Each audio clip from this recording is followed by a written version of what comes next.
this wedding. I said stop it! Madam, please! I said stop it. Because the man sitting there is Adaobi's father.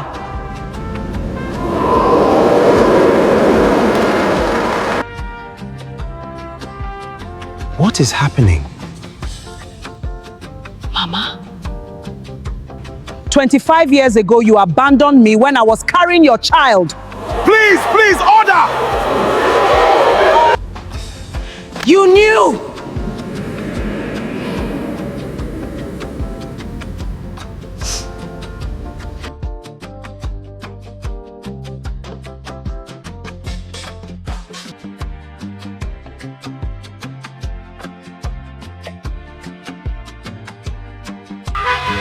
Fine fabrics, Ankara lace, combine. This one, how much? That one is 2,500 naira. Ah, too much. Make it 2,000. I can't go lower. That's the price. This print is fading. Last season's color. I'll give you half. Madam, the price is the price. The fabric is quality. That's too much. I'm leaving. All right. Next time then.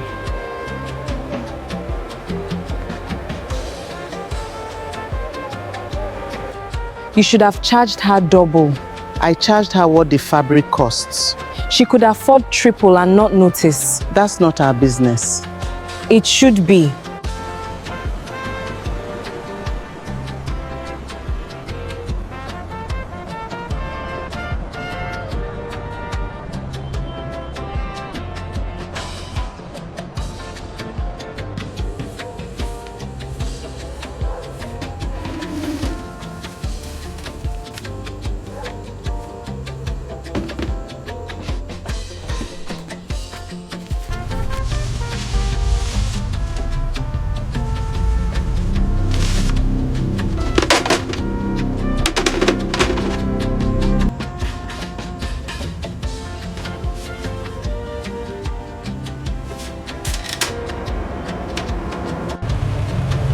Groundnut! Excuse me, sorry. Do you know anything about cars? I am not a mechanic. I'm not asking for a full service. Just, you look like someone who might know something. What exactly does that mean? I didn't mean it like that. I genuinely meant it as a compliment. A compliment would be you finding your own mechanic. You fixed it. It fixed itself. Can I at least know the name of the woman who fixed my car? It fixed itself. Pure water. Gala, buy your oranges here. Change for Ojota. Move! You work here every day. You came to tell me that? I came to buy fabric. Which fabric? I haven't decided yet. I done ready, oh. Ah, thank you, ma. You go enjoy them.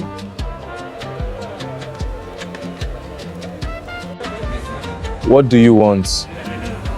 Actually want, not from me, just in general. That's a strange question.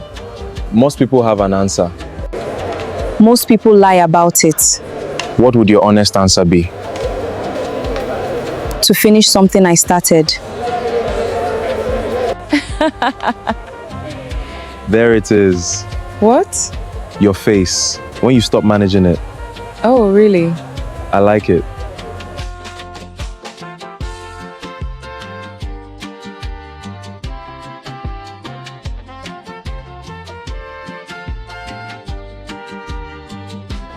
I'm an architect. I have a firm, small, but we're growing.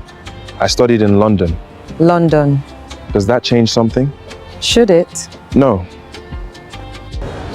Can I see you again? Yes.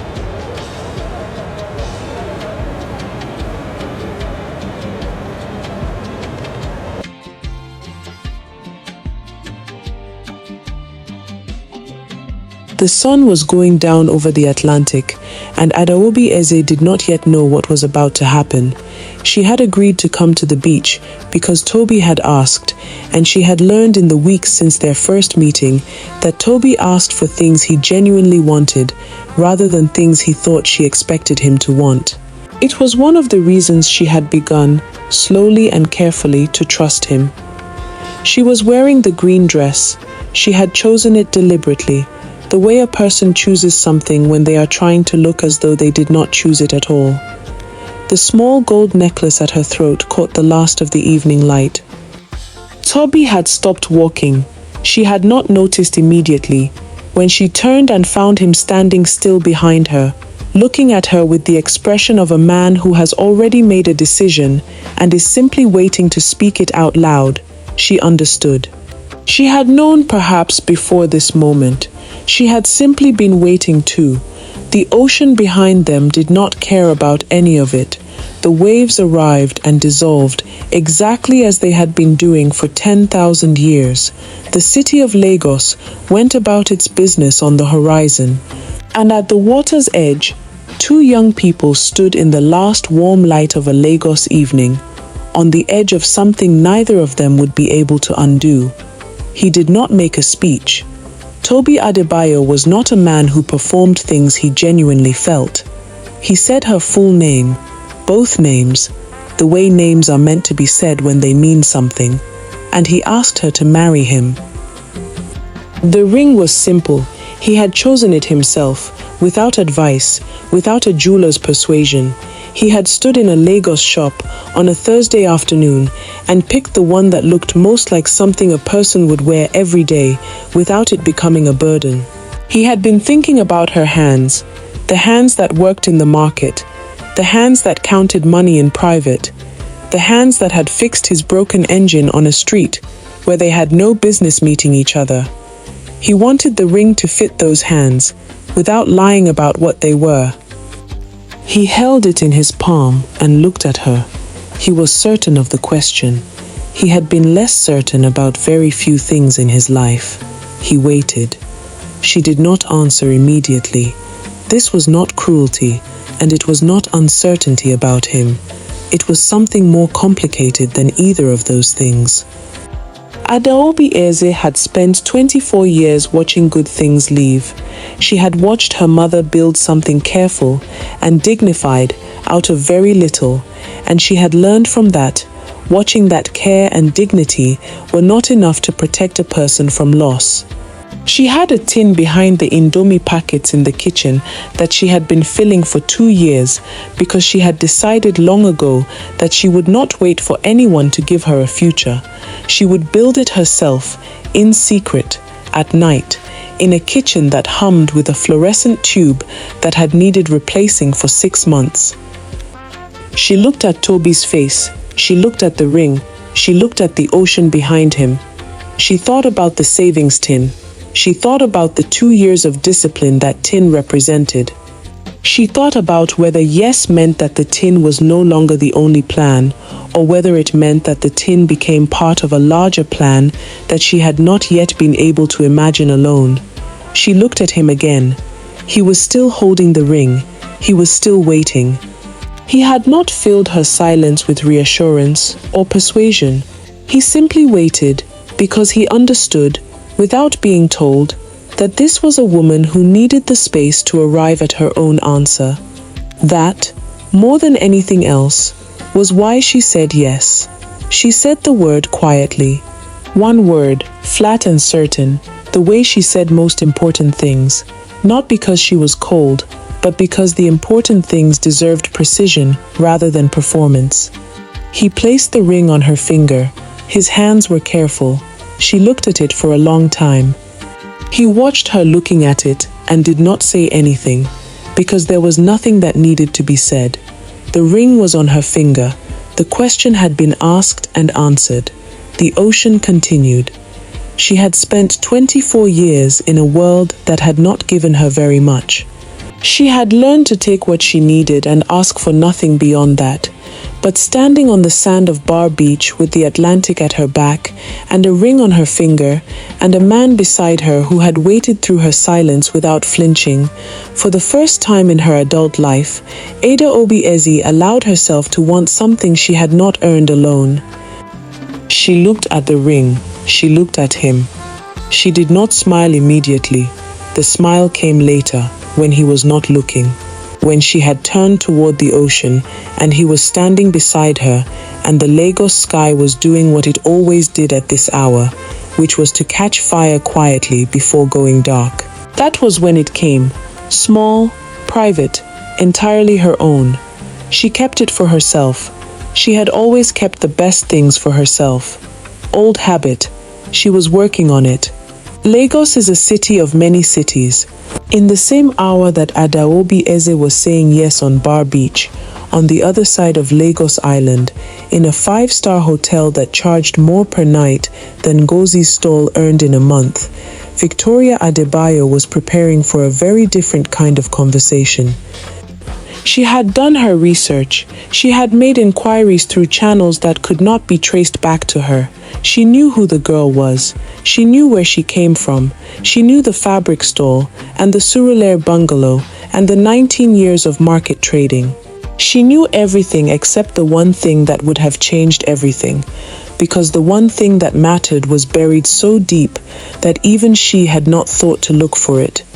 What Victoria Adebayo knew was that a market trader's daughter had no business becoming an Adebayo, and she had decided, with the precision of a woman who had managed the Adebayo name for 29 years, to deal with it quietly, before it became a problem that could not be managed quietly. She had requested a meeting. She had framed it as a courtesy between mothers. She had chosen the hotel herself. She had already decided the amount. Ngozi Eze had never been inside this hotel before. She had passed it many times on the bus, had seen the uniformed doormen, the private cars, the women whose handbags cost more than 3 months of her rent. She had never had a reason to go inside. She had one now. She walked through the revolving door and into the air-conditioned lobby, and she did not flinch. This was important. She had decided, before she left the house, that she would not flinch. Victoria Adebayo had chosen this place to make a point, and Ngozi understood the point, and she had decided that the point would not land. She found Victoria in the corner, already seated, already composed, already performing the ease of a woman on her own territory. Ngozi walked toward her at the same pace she walked through the market every morning. This lobby was not more deserving of hurry than the market. She arrived and she sat down. They looked at each other. Victoria poured tea that neither of them would drink. Victoria Adebayo opened the conversation with a compliment about Adeobi, that she was beautiful, that Ngozi had raised her well, that this was not nothing. Ngozi corrected her immediately. She said it was everything, not nothing, everything. The distinction mattered, and she made it without raising her voice. Victoria pivoted. She said that a beautiful daughter deserved a real future, that a real future required money, that she, Victoria, understood this, and that she was in a position to ensure that Adeobi's future was everything a mother could wish for her. Then she placed the envelope on the table. She slid it across the marble surface with one precise movement. Not a shove, not a hesitation. The movement of a woman who had made this kind of offer before, and understood that the delivery was as important as the amount. She said, "Name your price." 3 words, quiet, absolute. Ngozi looked at the envelope. She looked at it the way you look at something that has just revealed the full truth of the person who placed it in front of you. She did not touch it. She kept her hands in her lap. She said, "My daughter is not for sale." Victoria said, "Everything is." The hotel continued around them. The piano played somewhere in the bar. The air conditioning maintained its precise and indifferent temperature. And across a marble table in a city where everything had a price, A woman who had sold fabric for 19 years looked at a woman who had managed a family empire for 29 years and did not move her hands toward the envelope. Not once. Victoria picked up the envelope and left. She walked out with the same composure with which she had arrived. Chin up, heels clicking on the marble, not a single thing out of place. She did not look back. Looking back would have suggested uncertainty, and Victoria Adebayo did not do uncertainty in public. Ngozi sat alone at the table for a long time after she had gone. She sat with what she now knew for certain. Victoria had tried to buy her silence before the wedding, which meant Victoria was afraid of something, which meant there was something to be afraid of. Ngozi did not yet know what that something was, but she had spent 25 years living with a secret of her own, and she could recognize the smell of another one. She thought about Adaobi. She thought about the ring that was, at this same hour, being placed on her daughter's finger on a beach on Lagos Island. She thought about everything she had agreed, years ago, never to say. She left the hotel without drinking the tea. She walked out through the revolving door into the Lagos afternoon. The heat, the noise, the generators, the okadas, the city. And she made a decision, slowly, on the walk to the bus stop, that she had been putting off for longer than she had admitted to herself. If Adebayo family was that boy, Ngozi would have to speak. On the other side of Lagos, in a compound on Banana Island, where the water came close to 3 sides of the property, the Adebayo family was preparing to receive a guest. They did not know who she was, not really. They knew her name, Adaobi Eze. They knew she was an architect's girlfriend who had agreed to become an architect's fiancé. They knew she came from the mainland. They knew she worked in a market. These were the facts as presented. What they did not know was that she was the daughter of the woman in the photograph that Richard Adebayo kept folded at the back of his desk drawer. The woman he had loved before any of this existed. The woman whose name he had not spoken out loud in 26 years, and who had occupied a permanent room in the part of himself he had learned to keep closed. None of them knew this yet. Not Victoria, who was in her dressing room choosing between 2 equally perfect outfits. Not Toby, who was driving back from Bar Beach with a woman beside him who had said yes. Not Senator Bode Balogun, who had received a text message saying come for drinks this evening and had replied immediately because he always came when the Adebayo house called. And not Richard, who was in his study, standing at the window, watching the fountain in the circular driveway with an expression that nobody who passed his doorway would have been able to read. He was thinking about a photograph. He was thinking about a face. He was thinking about a young woman named Adaobi, whose mother, it had occurred to him, he had never heard Toby mention by name. She had dressed carefully. The dark purple and gold Ankara suit she had chosen was the best thing she owned. That was not her mother's. She had made it herself, on a borrowed sewing machine, over 3 evenings the previous month, because she had known this day was coming, and she had decided she would face it in something she had made with her own hands. She did not know the name Banana Island before Toby told her where his family lived. When she looked it up, because she looked things up, always, before she walked into rooms she had never been in, she sat with the information for a moment, and then put her phone away and went back to hemming the jacket. The gate opened. The driveway was long. The bougainvillea was pink and orange and very beautiful against the white compound wall.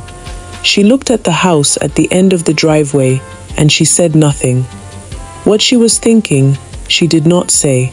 She had learned, long ago, to be the person who kept her thinking behind her face until she understood the room she was in. It was one of the most useful things her mother had ever taught her, without meaning to.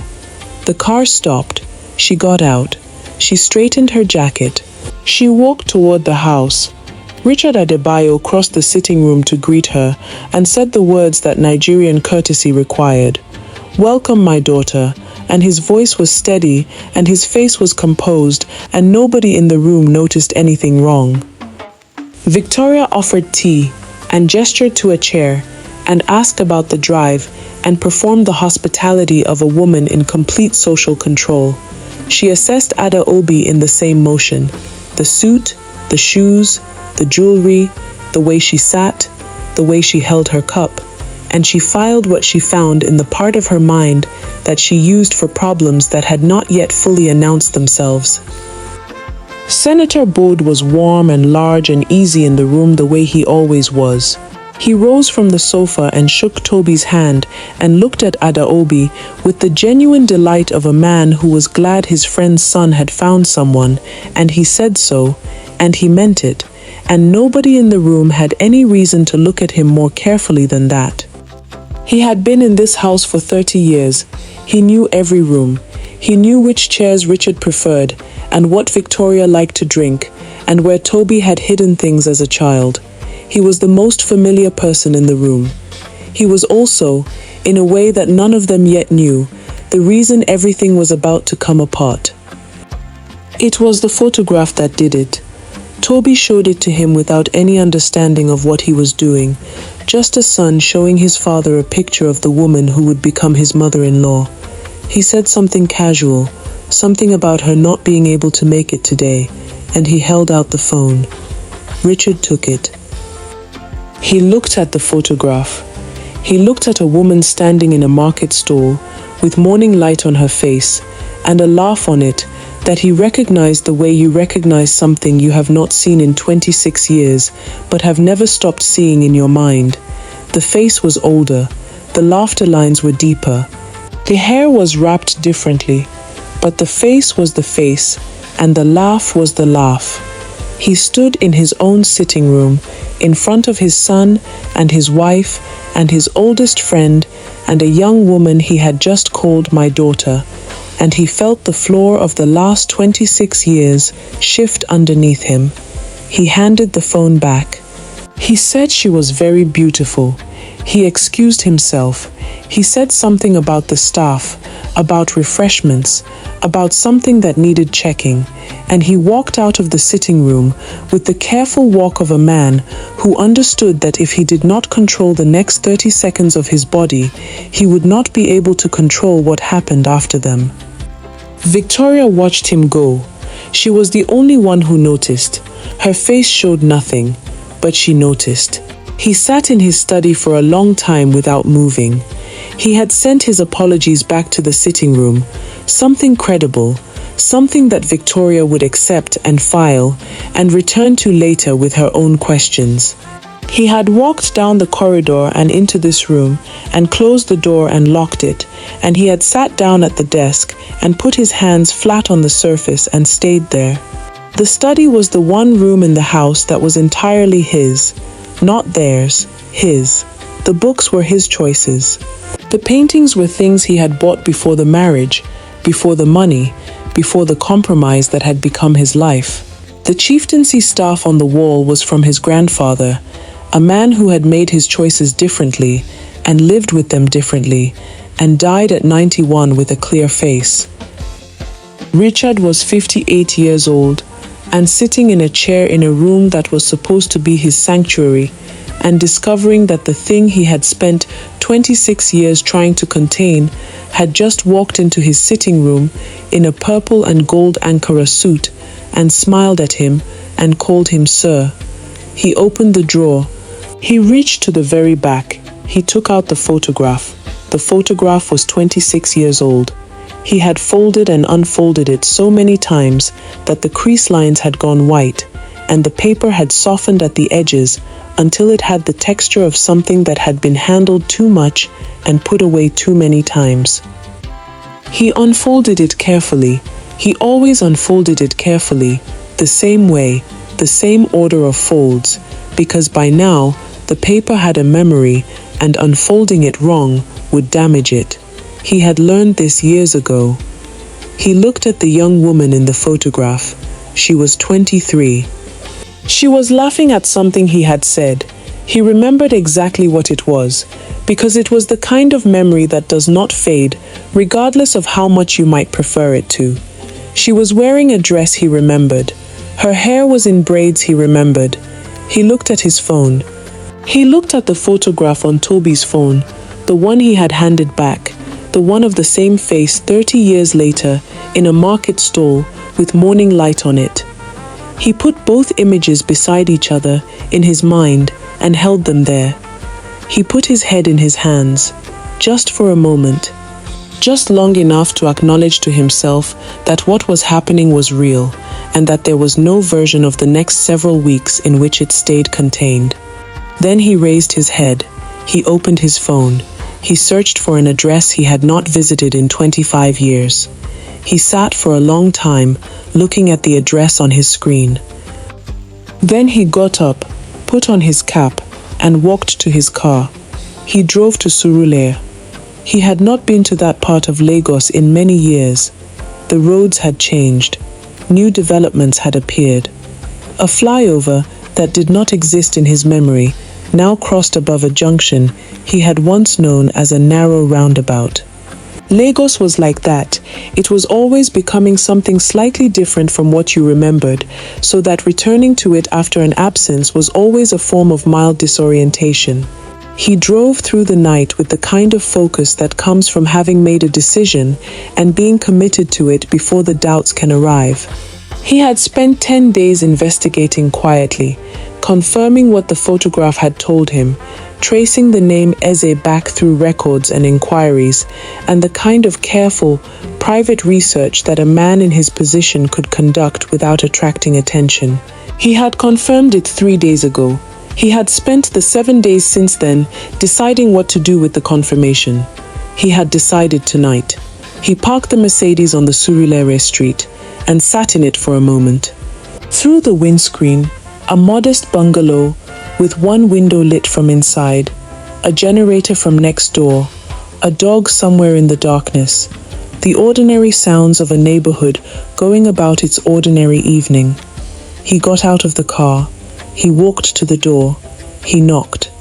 Ngozi Eze opened her front door and found Richard Adebayo on her doorstep for the first time in 26 years.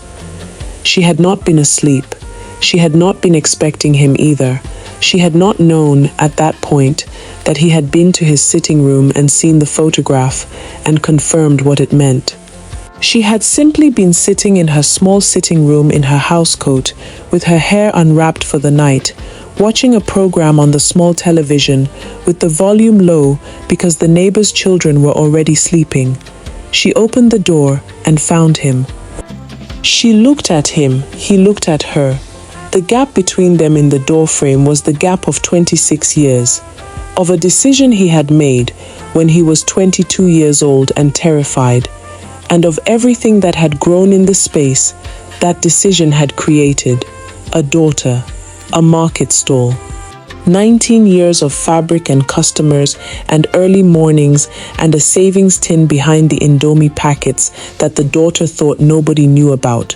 He was wearing a chieftaincy agbada on her doorstep in Surulere, in the green and gold of a man who had become everything his father had wanted him to become. She stepped back. She did not invite him with words. She simply created a space for him to enter. He entered. She did not offer him anything. She sat on her own sofa. He sat in the chair across from her, and 26 years sat between them in the space above the plastic table with its two surfaces that both of them kept their hands away from.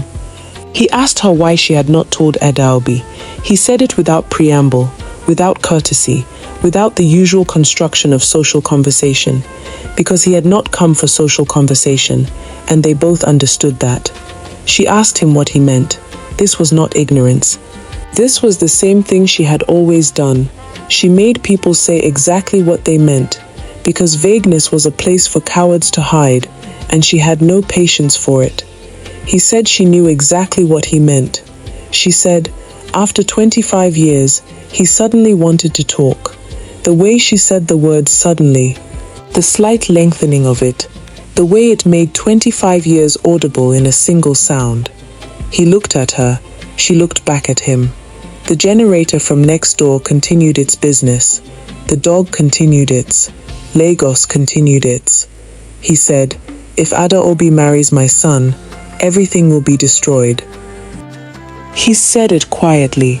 He said it with the weight of a man who believed what he was saying, who had spent 10 days confirming the thing that was about to destroy 2 lives, and who had come to this house because he could not think of any other place to go with what he knew.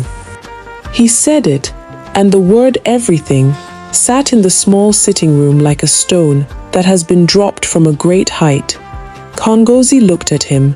Something moved behind her eyes that was not quite what he expected. Not fear, not agreement, not the confirmation he had come for. Something more complicated than any of those things. The screen went dark. Part 1 ended. The audience would not know, not yet, what Ngozi was already beginning to understand. Some secrets are kept out of love, some out of fear, most out of both. In a bungalow on a Surulere street, in a sitting room lit by a single standing lamp, 2 people who had not been in the same room for 26 years were sitting with what they knew and what they did not know, and what the distance between those 2 things had cost. Neither of them knew the full truth yet. That was the thing that would take the rest of this story to arrive at. The truth, in a story like this one, does not come all at once. It comes the way the Lagos rain comes. You can feel it in the air long before the first drop falls, and by the time the full weight of it arrives, you have already been standing in it for longer than you realized. Richard Adebayo knew that Adaobi was his daughter. He believed that this made the marriage impossible. Ngozi Eze knew that Richard was Adaobi's father. She also knew something else. Something that Richard had told her years ago in a moment of guilty confession. Something she had agreed to carry for the sake of a boy who was innocent of everything. She had not yet decided whether this was the moment to use what she knew. She was about to. She stood at the window, with her back to him, for a long moment, after his last words had landed. She had stood at windows before, in difficult moments, because the window gave her a direction to look that was not the face of the person she was deciding about. The Lagos street outside offered her nothing useful, just the orange light, the parked Mercedes that did not belong on this road, the generator from next door, the ordinary continuation of the neighborhood's night. But the window was still better than his face. She turned from it. She told him to sit down. He had been sitting, but he had begun to rise, the instinct of a powerful man to stand when he felt the room slipping from his control. She told him again, "Sit down." He sat. For the first time in the sitting room, the balance of power had shifted. He was in her house, in her chair, in her neighborhood, and she was the one standing. She was also, she had just understood, the one with more information than him. Not all of it, not enough of it, but more. She decided to find out how much more.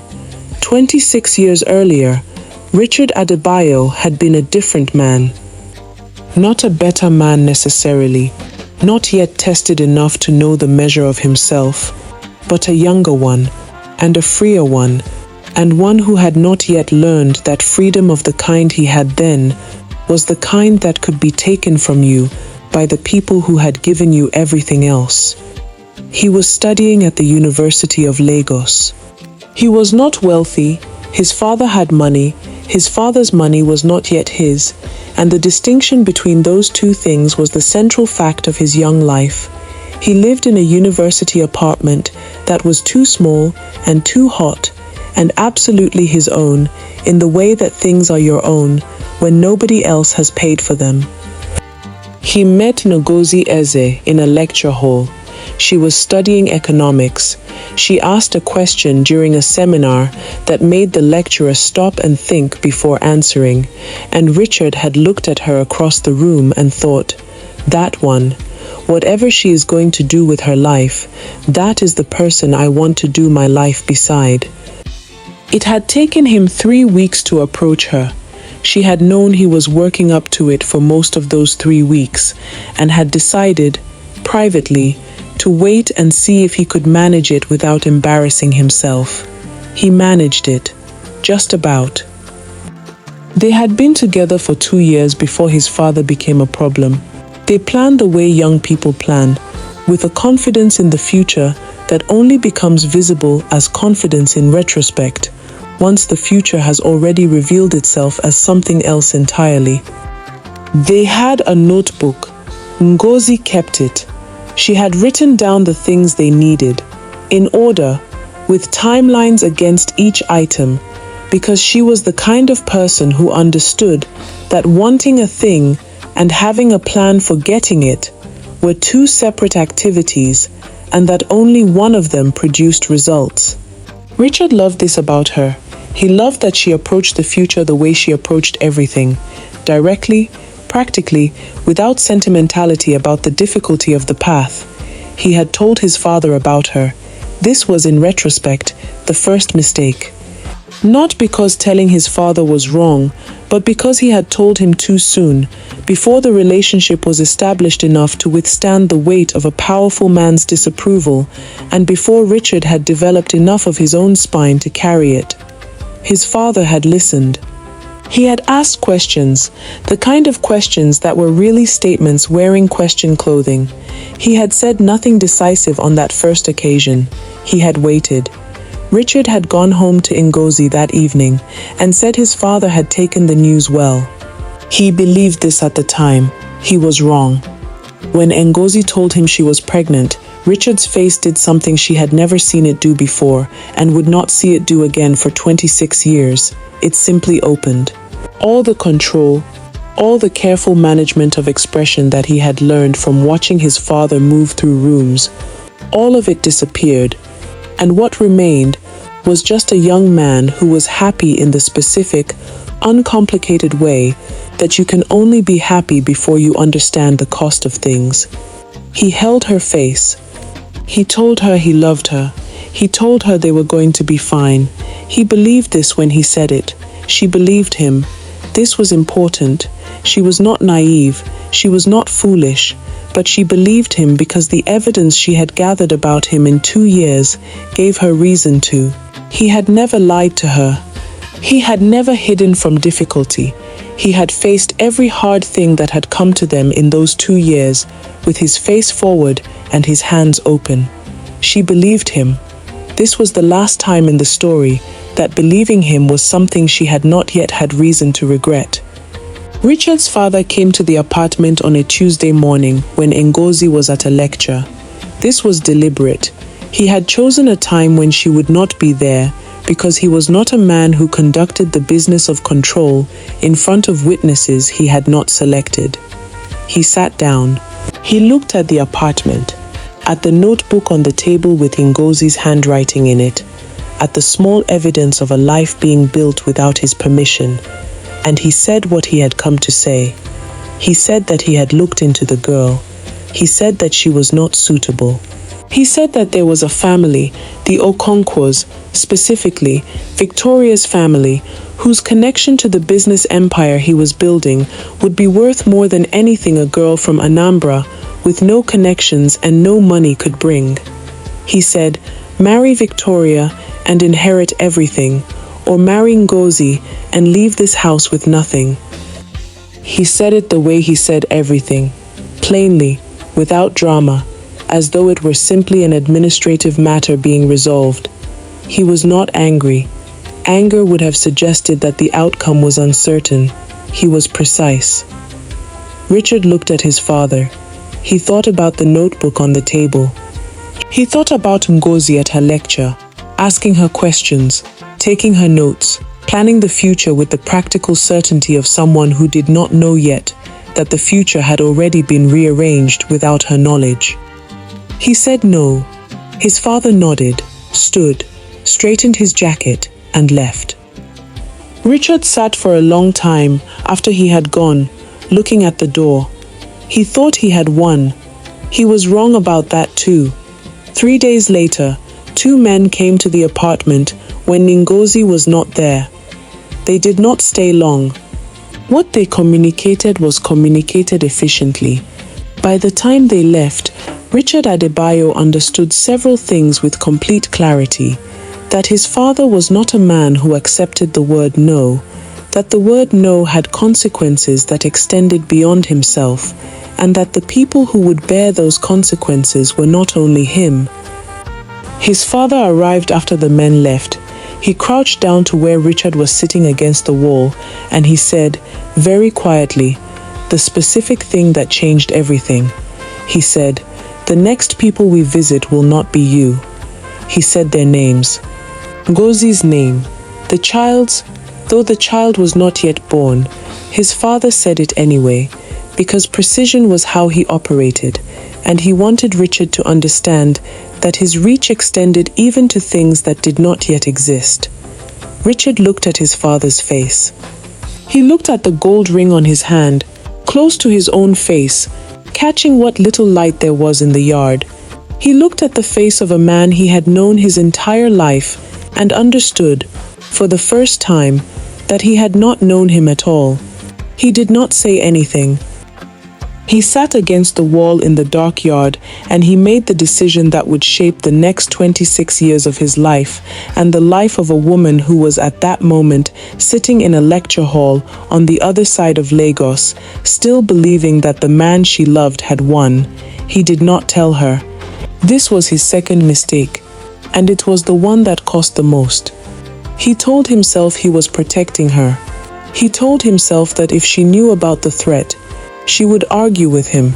She would tell him that they should face it together, that they could find another way, that his father's reach was not as long as he believed it to be. He told himself that she would be wrong about all of these things, and that being wrong about them would put her in danger. He told himself that disappearing was the kindest thing he could do.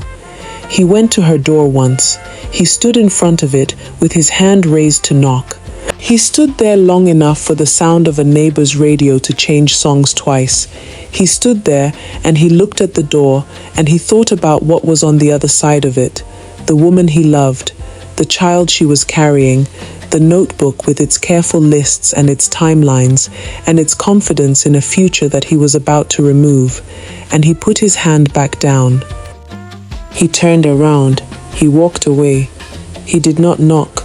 He told himself, for 26 years, that he had done it to protect her, and he never stopped believing this, and it never became true.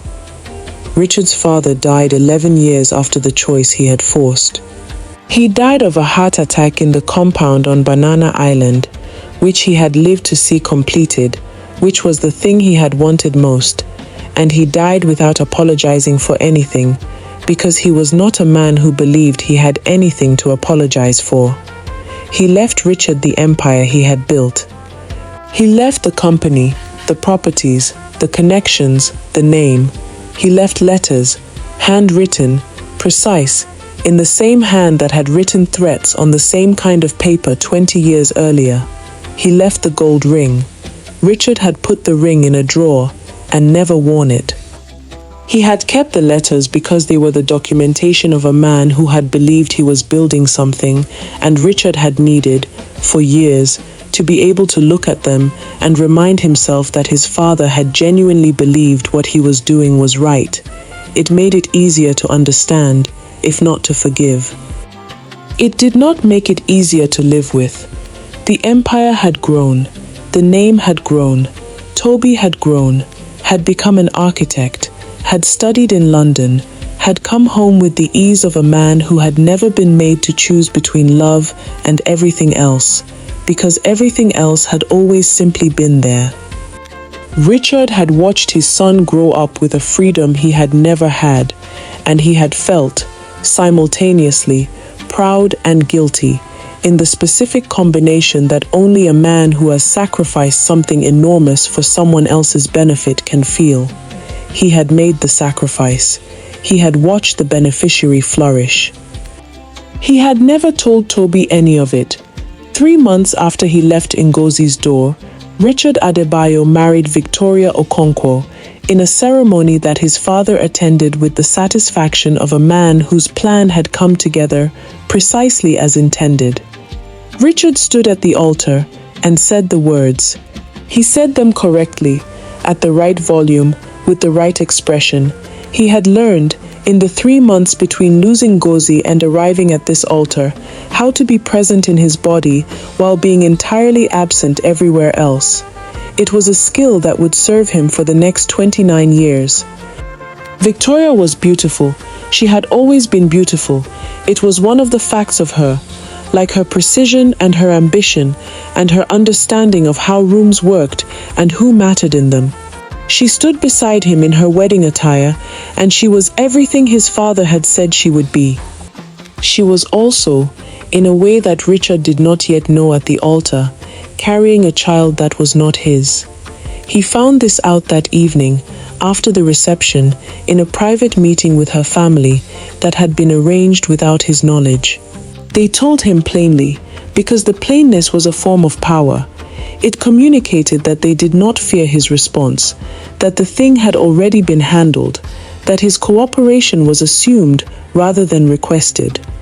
The child was Bode Balogun's. They had been together before the arrangement. It had ended when the arrangement was made. It would not be spoken of again. Richard sat in the room and received this information. He nodded. He did not leave. He had nowhere left to go. He had used up his somewhere else on a door in Surulere that he had not knocked on, and the door was no longer available. Bode Balogun had attended the wedding as a guest. He had been Richard's friend since university, the easy, warm, politically charming friend that every group of men has, the one who makes a room easier simply by being in it. He did not know, at the wedding, that Victoria was carrying his child. She had not told him. Her family had handled it before there was anything to tell him, and by the time the arrangement with Richard had been formalized, the matter was resolved in the way that wealthy Lagos families resolved matters that threatened reputations, quietly, completely, without leaving documentation. Bode had shaken Richard's hand at the reception with the genuine warmth of a friend who was happy for another friend. He had looked at Victoria briefly, the look you give the bride at a wedding, the social look, the congratulatory look, and then he had moved on to the next conversation, the next handshake, the next glass. He had spent the next 29 years as a family friend. He had been in the Adebayo house hundreds of times. He had watched Toby grow from an infant to an architect. He had given toasts at Toby's graduation. He had arrived for drinks this very evening and sat on the sofa with his Malta and waved warmly at the young woman who had just come to meet the family. He had done all of this without knowing. Victoria had done all of this knowing everything. This was the distinction between them that would matter when the truth finally arrived. That was 26 years ago. This is now. In a sitting room in Surulere, the two people who had been shaped most completely by everything that had just been shown were sitting across from each other with a plastic table between them and 26 years of damage in the air above it. Richard had been talking. He had been trying to explain, which is not the same thing as explaining, and Ngozi had been listening in the specific way she listened when she was deciding how much of what she knew to use and when. She had decided. She was about to use all of it. He said he had looked for her. He said it as a statement of fact, because he had believed it for 26 years and he needed her to know that he had believed it. She said no. He said he had. He said 3 years. He began to enumerate. She stopped him. She said, "You looked for forgiveness. You never looked for me." The room held this. The generator from next door continued its business. A car passed on the road outside. The standing lamp cast its yellow light on two people who had been carrying the same weight from opposite sides for a very long time. He had spent 26 years believing that his absence had been an act of protection, that the silence had been a shield, that disappearing from her life had saved her life, which was not the same as destroying it, which was what the disappearance had actually done. She had spent 26 years knowing that she had been left, knowing the specific shape of being left, the silence where a voice had been, the empty space where a plan had been, the child growing in her body in the absence of the man who had said he wanted it.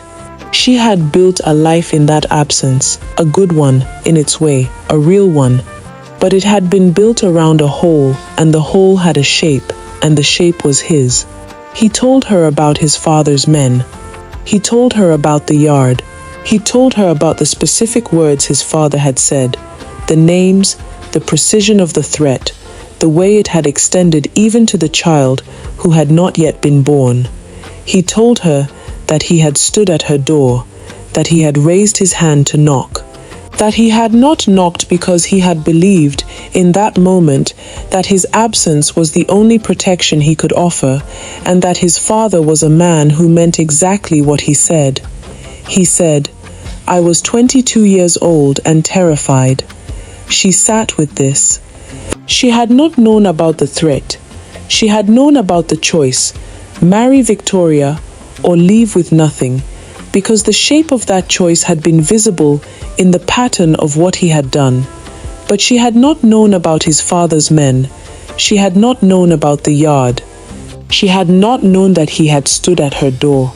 She sat with the new information, and she tried to fit it into the shape of 26 years, and she found that it changed the shape, but it did not change the result. He had been terrified. She had also been terrified. She had also been pregnant. She had also been 23 years old and alone, and building something out of nothing in a city that did not stop moving for anyone's crisis. She said, "So was I." She said, "I was terrified and pregnant, and you were gone." The room absorbed this too. The standing lamp continued. The generator continued. Outside the window, a dog began to bark at something in the distance and then stopped. She told him what Ada Obi had asked her when she was 7 years old. She said that Ada Obi had come to her in the kitchen one evening, a Saturday. She remembered it was a Saturday because the market was closed and she had been cooking, and had asked her, in the direct way that children ask things that adults have been avoiding, whether her father was dead. She said that Ada Obi had explained her reasoning. She had said, "Mama, I think it is easier to think he is dead, because if he is dead, then he could not help it. But if he is alive, then he chose not to come." Ngozi stopped. She had not told this to anyone before. She had carried it in the same place she carried everything, underneath, where it could not be used against her. She said, "I told her I did not know." Richard said her name, just her name. That was all he could manage. She looked at him. She said, "I told her I did not know, because I could not tell her the truth, and I would not tell her a comfortable lie. So I told her I did not know, and she accepted it. She was 7 years old, and she accepted it because she had learned already that there were things her mother did not discuss. She learned that from me," Ngozi said. "I taught her to accept silence, because it was all I had to give her on that subject." The room was very quiet. He told her about Toby. He said it plainly. "Toby is not my biological son. His biological father is Bode Balogun. I have known this since the night of my wedding." She said, "I know." He said, "You've known." She said, "You told me. Years ago, you came to me, once, years ago, and you sat in this same room, and you told me everything, because you needed to tell someone, and there was no one else you trusted with it. And you asked me never to speak of Toby's parentage, and I agreed." He said, "Why?" She said, "Because Toby is innocent. He did nothing wrong. He did not choose his parents. He did not choose any of this. I agreed to keep his secret for the same reason I would want someone to keep Adaobi's secret, because children should not pay for what their parents did." He looked at her. He said, "Then you understand what that means." She said, "It means there is no incest." He said, It means they can marry. The words sat between them. Both of them looked at what the words meant. The marriage had never been genetically impossible. Adaobi was Richard's daughter, yes, but Toby was not Richard's son. They shared no blood. The thing that had seemed to make the wedding impossible had been built on incomplete information, on a secret that neither of them had possessed completely. They had been guarding a danger that did not exist. And in protecting secrets that they believed were shields, they had built the exact situation they had been trying to prevent. Ngozi stood and went to the window. She stood there with the street outside, the orange light, the Mercedes, the generator smoke, and she thought about the cathedral. She thought about the doors bursting open. She thought about the dust on her blouse from fighting through the security. She thought about Adaobi's face turning from the altar. She thought about the fact that she had done all of that on the basis of information that was incomplete. She had believed the marriage was impossible. She had been right about Richard being Adaobi's father. She had been wrong about what that meant for the marriage because she had not known, had not remembered, had not put together that Toby's parentage meant that the danger she had gone to the church to prevent had never been a danger at all. She had stopped a wedding. She had humiliated her daughter in front of 500 people. She had forced into public an exposure that was still incomplete, because the full truth, the part about Victoria and Bode, had not yet come out. She had done all of this in the belief that she was saving her daughter. She asked Richard, "Then why did I walk into that church and—" He said, "Because neither of us had all the pieces." She stood at the window and she held this. It was true, neither of them had had all the pieces, but she was the one who had walked into the church. She was the one who had stopped the wedding, and the damage was real regardless of the incompleteness of the information that had caused it. The damage was real. Adaobi's face was real. The humiliation was real. And the wedding could still happen. That was also real. She turned from the window. She looked at Richard. She said, "We have to go back." The city of Lagos did not know what was happening inside that cathedral. This was consistent with the city's general position on the interior lives of its inhabitants. Lagos is a city of surfaces, of movement, of the loud and visible, and it has never had very much patience for the quiet disasters happening behind closed doors and inside parked cars and in sitting rooms in Surulere. But the thing about quiet disasters is that they do not stay quiet indefinitely. They accumulate, they find the pressure points, and then they do what Richard Adebayo had done on a Tuesday morning in a university apartment 26 years earlier, which is to say they arrive without warning and leave nothing where they found it. In the cathedral, the guests who had not yet left were sitting in clusters in the half-empty pews. Some were consoling each other, some were filming, some were simply sitting with the specific paralysis of people who have witnessed something they cannot immediately process. The flowers at the altar had not moved. The champagne glasses were still on the windowsills. The chandeliers were still on. Richard and Ngozi arrived through a side door. They stood in the aisle. They looked at what they had created between them, the incomplete truths, the protective silences, the 26 years of managed damage, laid out in a cathedral in the middle of the day, in front of the remaining witnesses. Richard straightened his agbada. Ngozi straightened her wrapper. They walked to the front. Richard Adebayo stood in the center aisle of the cathedral, where his son had been married that morning, where his son had stood and waited, where the pastor had asked the question, and he told the truth. He did not give a speech. He had spent his professional life giving speeches, and he understood the difference between a speech and a statement of fact. And he understood that this moment required the second thing and not the first. He said that Adaobi Eze was his biological daughter. He said her mother's name. He said that he had loved her mother before any of this existed, before the money, before the compound, before the empire his father had forced him to choose between love and inheriting. He said it plainly, to a room that had gone very still, and he let the plainness carry it. Then he said that Toby was not his biological son.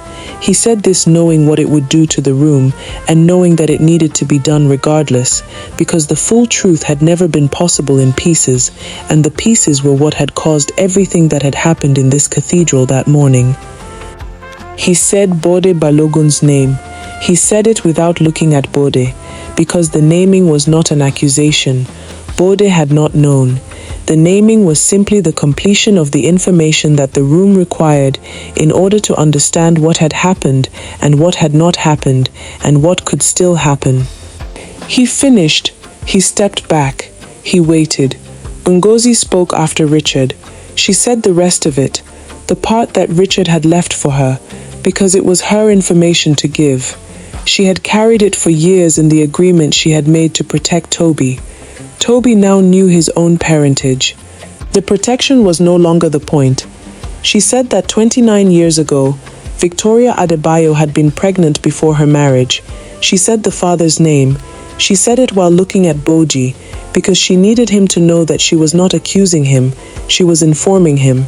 She understood the difference. She needed him to understand it too. Victoria Adebayo received this information by going completely, perfectly still. Not tears, not movement, not a single displaced hair. She sat in her coral aso-ebi in the front pew of the cathedral, where she had been managing the Adebayo name for 29 years, and she went still, the way a very controlled person goes still, when the last thing they have been managing is taken from their hands.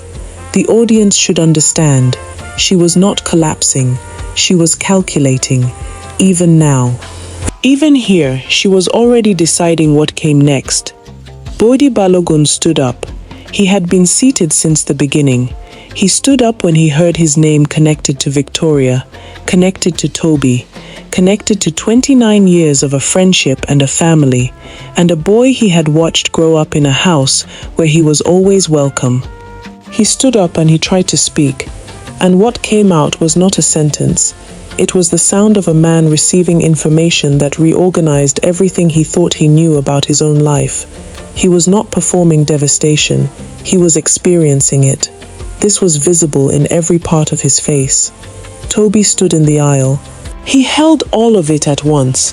His parentage, Adaobi's parentage, his mother's affair, his father's guilt, his own identity, the wedding that had not happened, the woman who had left the cathedral in her bridal dress.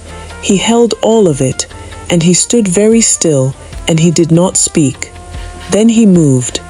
He walked up the aisle toward the doors. He did not run. He walked, with purpose. The cathedral emptied around them. It took time. People do not leave quickly from places where they have witnessed something. But eventually, the clusters thinned, and the voices dropped, and the last guests found the doors and went through them. Richard stood in the aisle and did not move. Around him, the physical evidence of the morning continued to lie where it had landed. The programs, the overturned chair, the champagne glasses on the windowsills still holding their untouched contents. He stood in the middle of it, and he did not move, because he did not yet know where to go. He had spent 26 years managing the consequences of a single choice. He had no practice for the state that comes after management ends. Victoria walked out. She walked out the way she had walked into every room for 29 years. Upright, precise, composed, not a single thing out of place. Her heels clicked on the marble. She did not look at the remaining guests. She did not look at Richard. She walked to the door and through it and out into the Lagos afternoon. She would rebuild. The audience could understand this looking at her back. She would find a way to rebuild, because that was what she did, because managing was the only life she knew, and she would not stop knowing it, simply because the thing she had been managing had finally slipped from her hands. She would find a new frame. She always found a new frame. Ngozi sat in a pew as the cathedral emptied around her. She sat with her hands in her lap and her face forward, and she did not look triumphant. She had told the truth. The truth had done what truth does. It had not cleaned anything up. It had not resolved anything neatly. It had simply made itself visible. The damage it had prevented and the damage it had caused were both real, and she was sitting in the middle of both of them, and she was not yet sure which was larger. She was unburdened, that was the word. Not happy, not vindicated, unburdened. 26 years of wait, finally off. Bode was gone. Nobody had noticed exactly when he left. His program was still on the chair, where he had been sitting.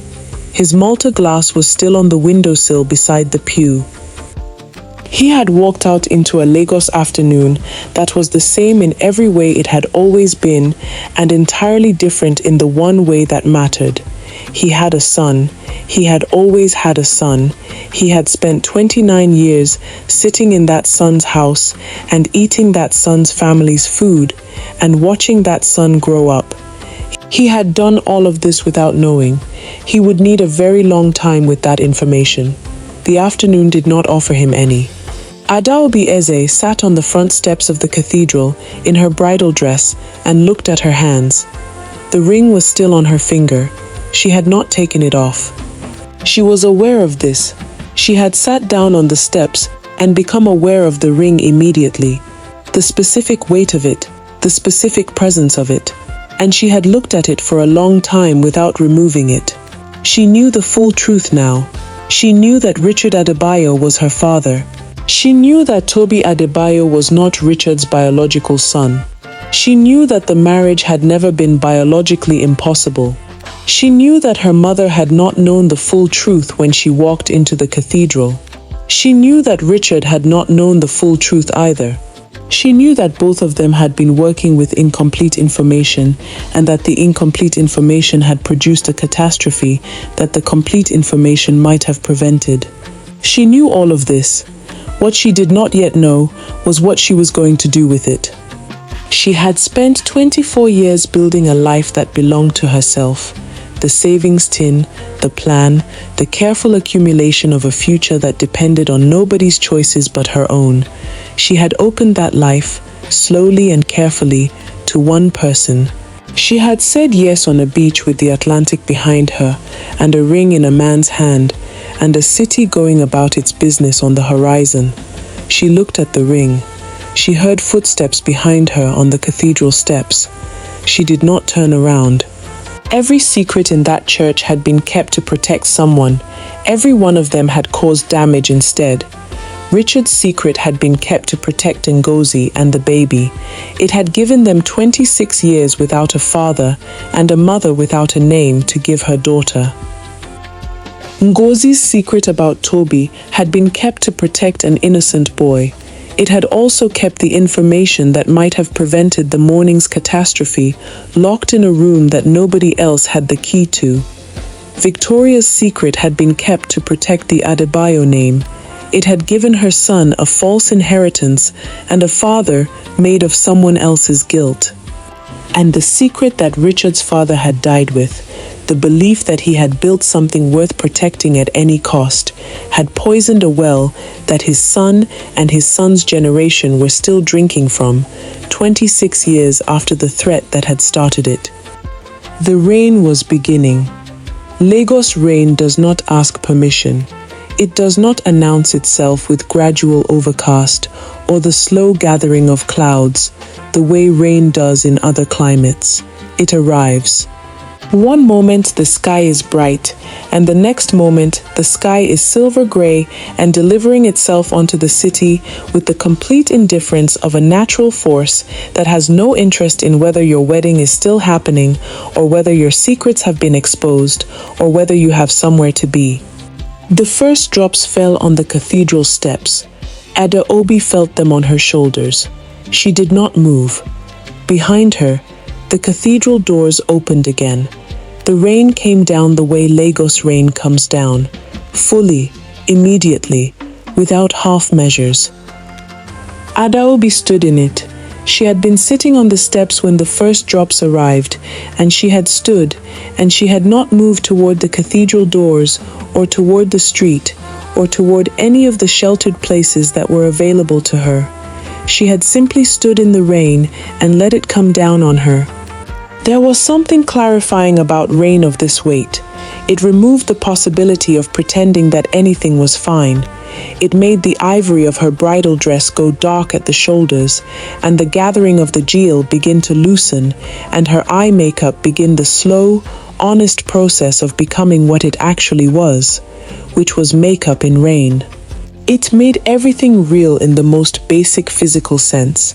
The cold weight of water, the smell of wet stone, the sound of 1,000 drops hitting the cathedral steps and the road and the parked cars all at once.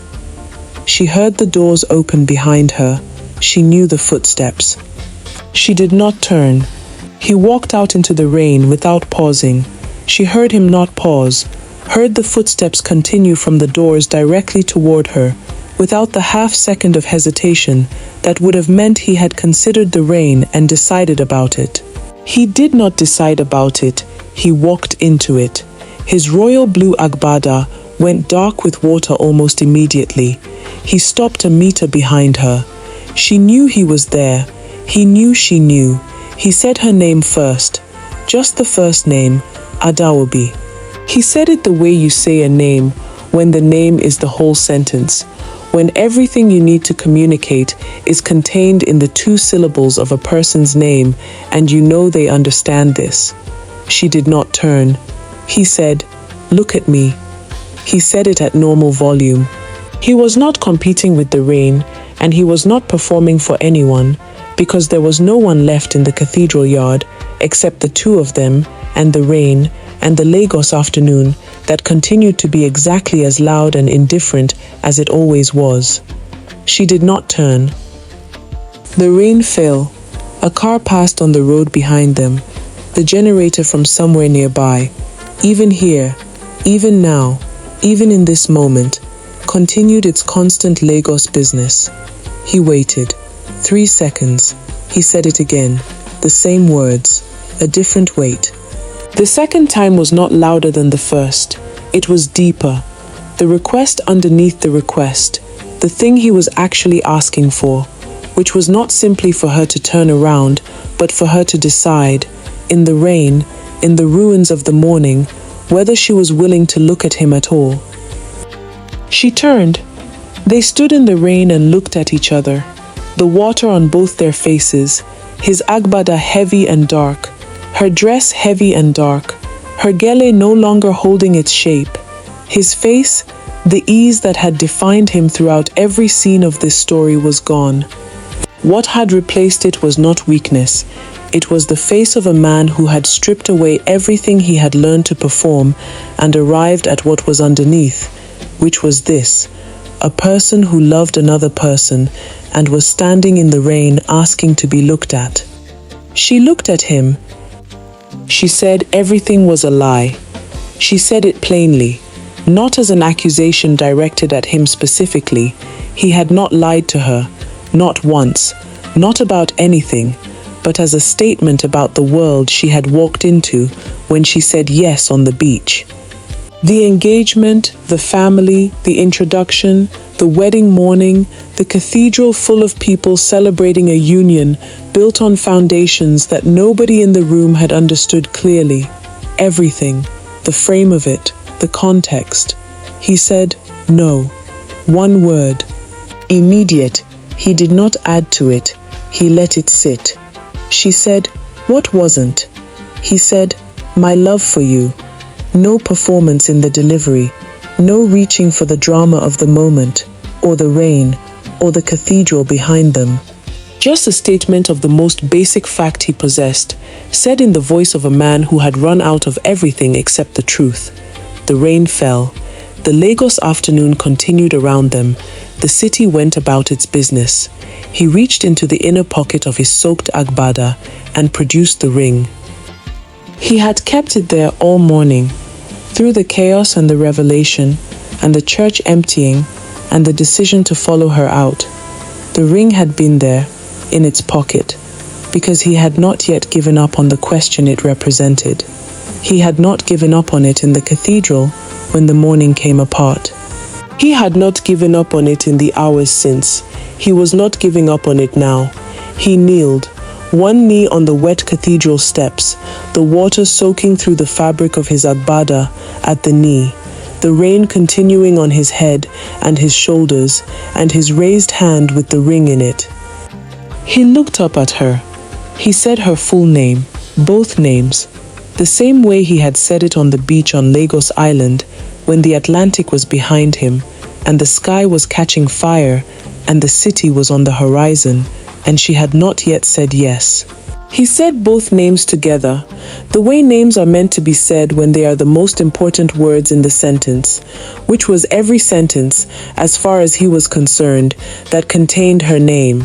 He said, Adaobi Eze. He said, will you marry me? The rain fell. The city continued. The cathedral stood behind them.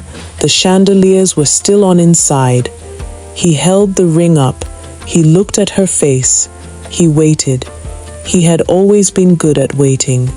It was one of the things she had noticed first about him, that he waited without filling the silence, without reaching for the reassurance of his own voice. He waited and he let the person he was waiting for arrive in their own time. He was still good at it. The camera began to pull back. Slowly, steadily, rising away from the two figures on the wet steps, away from the ring and the rain and the hands and the faces, until they were two small figures in the frame, then smaller still, until the cathedral filled the background and the Lagos streets spread out below, and the rain fell on everything equally, and the city continued to be exactly what it had always been. Large, loud, indifferent to private disaster, and full, in every direction, of people standing in rain of one kind or another. The screen went white. The question hung in the air. It stayed there. The film did not answer it. Because the answer belonged to Adaobi Eze, and Adaobi Eze's answers had always belonged entirely to herself, kept in private, arrived at alone, shared only when she was ready. She had a savings tin behind the Indomie packets in a kitchen in Surulere. She had 2 years of careful, private accumulation. She had a plan that was entirely her own. She also had a ring on her finger that she had not taken off. Whatever her answer was, she already knew it. She had probably known it since he knelt down. The rain continued. Lagos continued.